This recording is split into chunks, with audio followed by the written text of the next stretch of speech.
Let me welcome in a special guest, Bill Maldonado of HSBC Global is joining us on the show today. And it's great to have you with us, Bill, at a time when there's simply so much to discuss, whether it's, the global picture or back here at home, there's enough to keep us on our toes.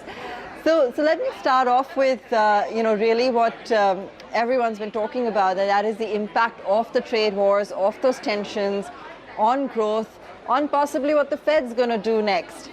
From where you're standing, what have the implications been? How deep have they been?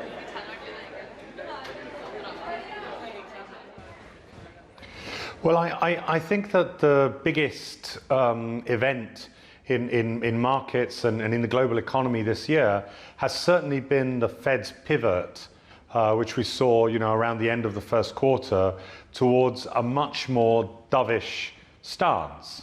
And we've moved from a situation where we were expecting interest rate hikes to interest rate cuts. And I think that is very, very significant.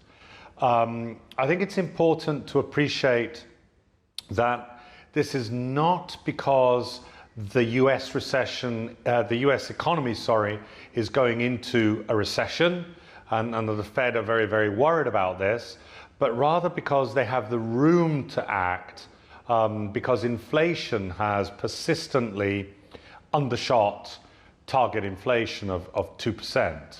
So they have room to act, and they have room to reassure markets about, they're there if they're needed. And clearly there's been a huge amount of concern about a global slowdown, the US going into recession leading to a global slowdown. Those concerns are probably overplayed, over-discounted, and certainly this new Fed stance, which will probably lead to a rate cut later this month, definitely helps to reassure investors. Okay. So we're anticipating now one cut this month, perhaps another two next year. Is that in line with your assessment in terms of the quantum of frequency? What are you anticipating? Yeah, something like that. Look, I think trying to pinpoint and forecast exactly how many cuts and when, I think is much less important. It's very difficult, but also much less important than the change in stance and the direction. And it's very, very clear here, the Fed is sending a message. It's sort of backstopping the economy. It's saying it's there if it's needed, and that's the important shift, that's the important change, rather than knowing exactly when and how much they'll move by. Slightly academic, but the debates now has shifted a tad to whether, the Fed cutting rates in a scenario where growth is not that bleak may actually perpetuate some kind of bubble, especially when it comes to equity markets. What would be your, response to that? Would you agree, or how would you counter it?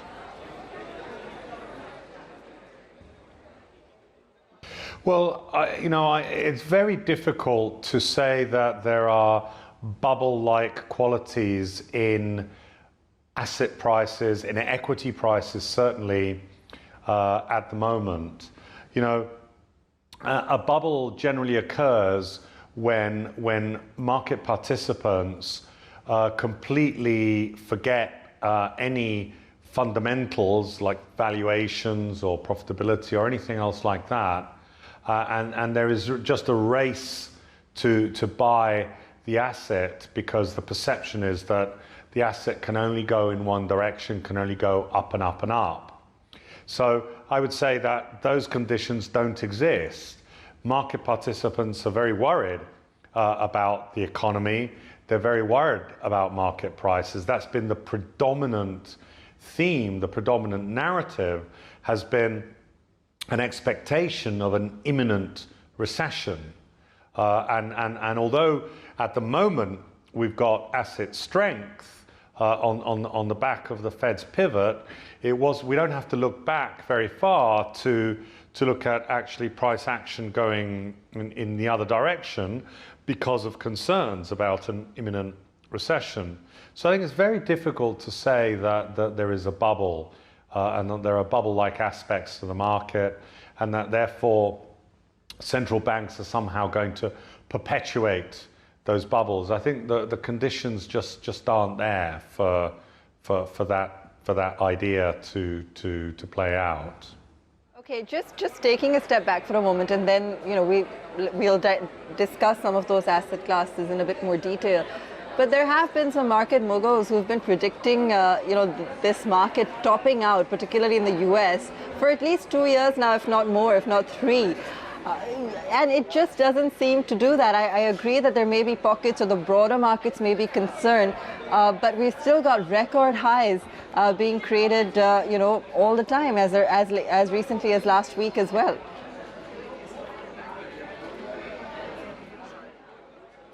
Yeah, look, so a couple of aspects to that.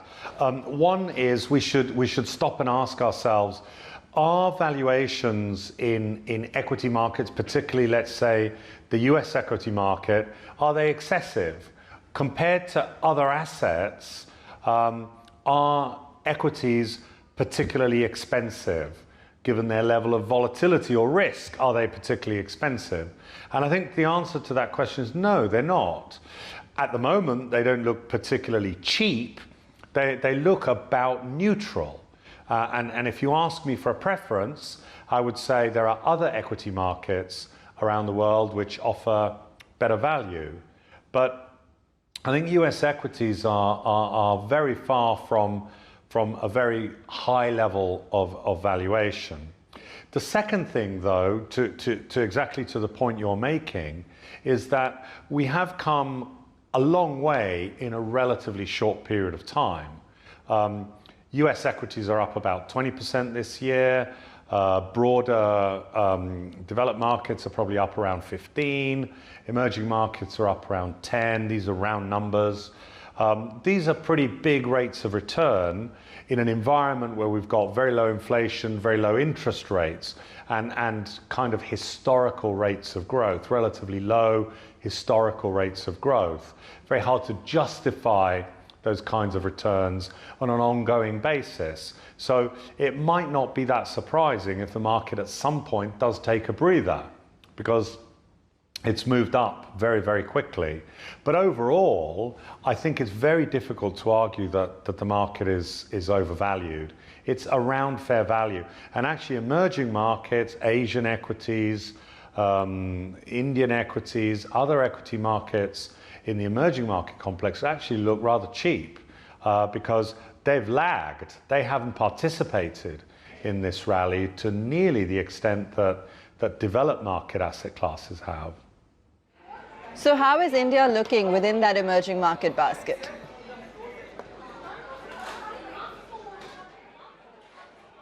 So India's interesting because I think that the fundamentals from an international investor's point of view, the fundamentals are very strong. You've got an economy which is well run, where you've got continuity in government and a very reform-minded and apparently fiscally prudent government, which all of those things are positives for international investors.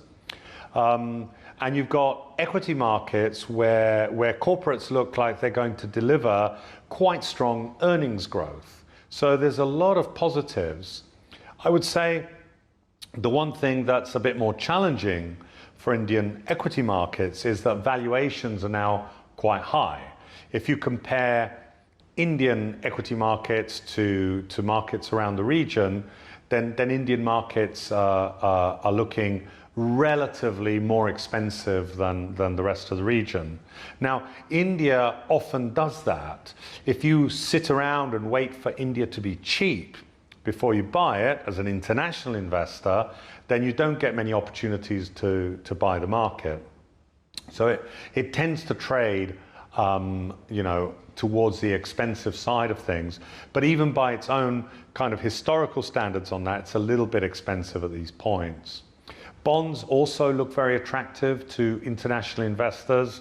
We've got, as I said, prudently run economy with low inflation and a fiscally prudent government, and yet yields are still pretty high. I know they've come off the highs as interest rates have been cut, but they're still offering very decent levels of yield in comparison to other markets, and there is the possibility of future rate cuts and not only a nice coupon for the moment, but the possibility for capital appreciation. So I think Indian bonds also looking quite attractive to international investors. Okay, in terms of concerns, there has been a lot of talk post the budget with regards to tax on FPIs and how this would probably spook sentiment to some extent.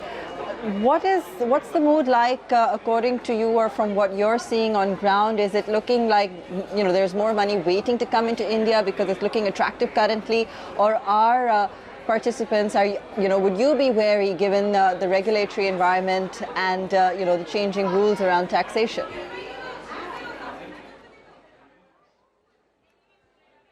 I think the sentiment towards India is generally pretty positive from international investors. What has happened in India over the last few years, which is very interesting, is that India sort of became a safe haven investment. When people were very worried about the global economy, they were very worried about the Chinese economy, one of the characteristics that was very valued in the Indian economy was that it was relatively less correlated to the world economy than say India and other parts of Asia. So we saw quite a lot of flows into India when people were very nervous. And that's really a very interesting scenario. I think if I'd said 10 years ago perhaps, or 5 years ago, that India would become a kind of a safe haven investment, people might have found that a little difficult to understand, but that's sort of what's happened. So I think we have to look at the context of today in the context of that recent history and say, look, India's done incredibly well. The market's done very well. It's been very well supported by international investors.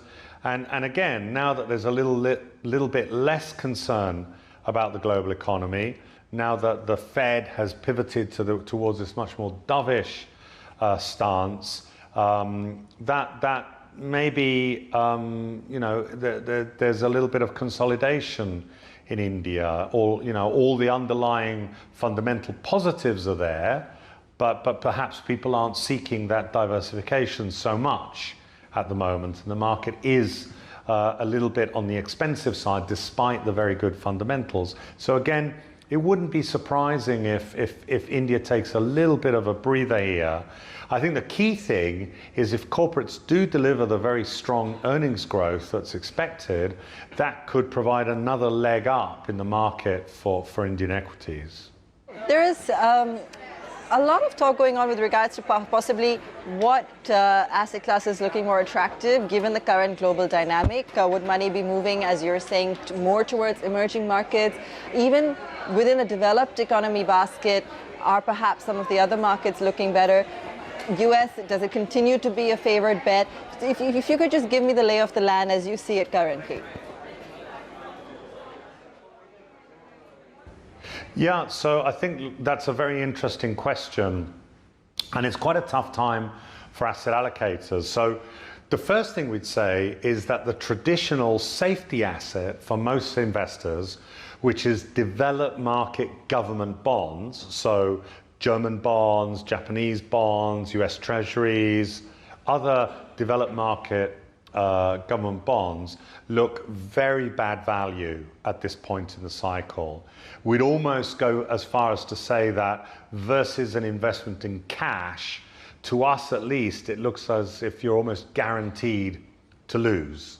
And that's a reflection of how concerned people have been about a global recession, as I say, overly concerned. So that's an area where you would under allocate to as much as as much as possible. So where would you allocate to? Well, equities in general look good value. As I said, US equities themselves don't look overvalued, they look around neutral, but there are other markets that look better. And we would say emerging markets in general look good, particularly Asian markets, China, India would be included in that. And then if we move into the bond complex and we say, okay, we've said that developed market government bonds look bad value. Actually, so does credit in the US and Europe. Investment grade and high yield credit does not look like great value. But again, coming to Asia, for example, it looks much better value, both investment grade and high yield, and particularly credit in local currencies. So what I was saying earlier about Indian bonds, that's one reason why Indian bonds look very attractive. They're in just the right space. It's local currency, emerging market debt from the perspective of an international investor. So those are our preferences. The reason I say it's not a very easy time for asset allocators internationally is you can't play safe very easily. Your safety asset is not very useful at the moment. And to get any kind of return, you're really having to allocate quite a significant proportion of your portfolio to what's traditionally considered a risky asset. And it doesn't feel very comfortable. Everybody's always concerned about an impending kind of slowdown and recession, as I say, overly concerned. And so it feels very uncomfortable. But logically, fundamentally, we think that's the right thing to do. Fantastic. Bill, I know you mentioned, what makes you positive on India. You touched upon it earlier in terms of earning and potential. But just to sort of go into it in a little bit more detail, we've just had the budget behind us. Any concerns you may have on the growth here? I know comparatively it may not be a concern, but within the India story itself, or anything else you would have liked to see, announced, whether it's in the budget or otherwise, on the reform front to really kickstart things?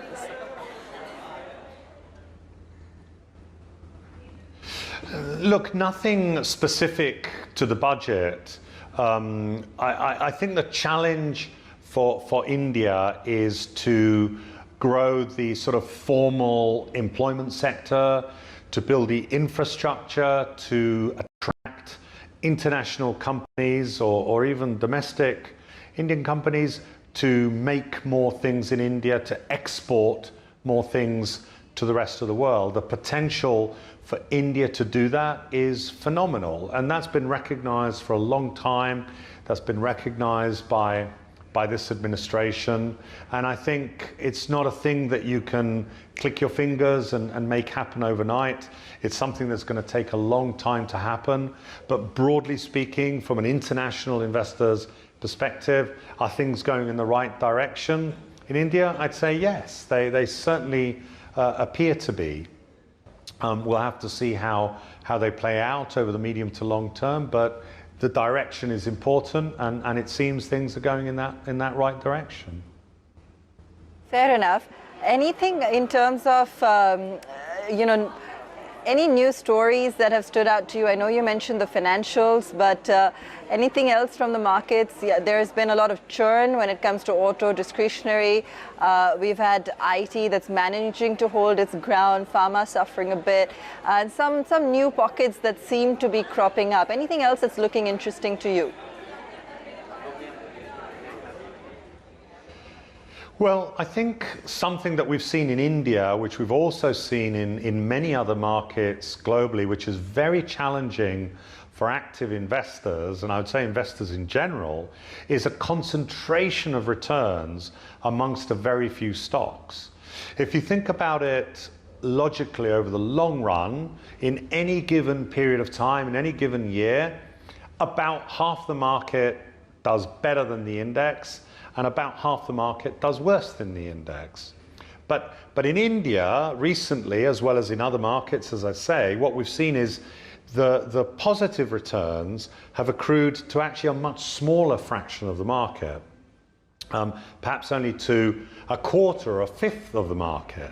That makes it very difficult to outperform, to beat the market, because only a very few stocks are delivering those above average returns. I think that will change, and the manifestation, you've seen that in India, is that the large caps have massively outperformed the mid and small caps. That's kind of what you observe here. That can't last forever. That can't go on forever. That has to mean revert at some point. Of course, it's a very big question when that mean reversion is going to happen, when the market's going to broaden out, in other words. But it should happen at some point, and that dynamic, I think, is worth watching. Just on the back of that, I want to ask, because mid-caps always, while there are some great companies, always get burnt first when there's any uncertainty whatsoever. And add to that, again, company specific, but there have been corporate governance concerns. So when we're watching for the tide to turn and for opportunity, would there still be some concerns you have in mind? Would you still favor the large caps in your overall portfolio?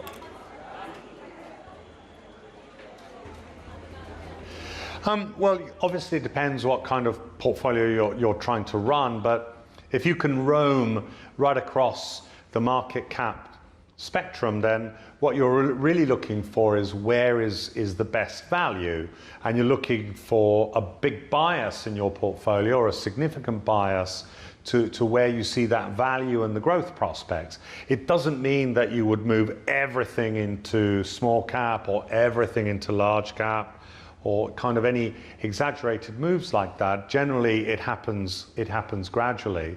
And clearly, I think the value has built up there. Again, I think you need to be selective amongst the mid caps.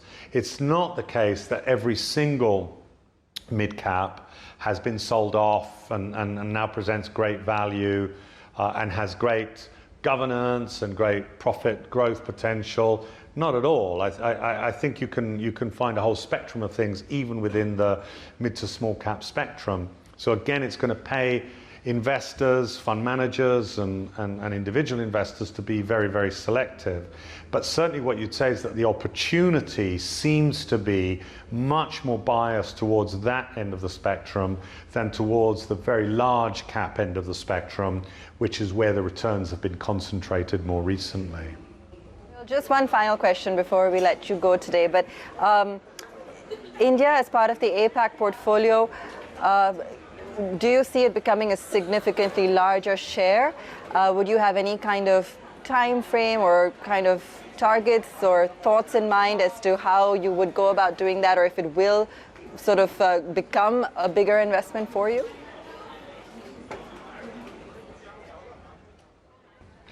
Well, India's always been a very significant investment for us, and I suspect for other participants as well in our Asia Pacific portfolios.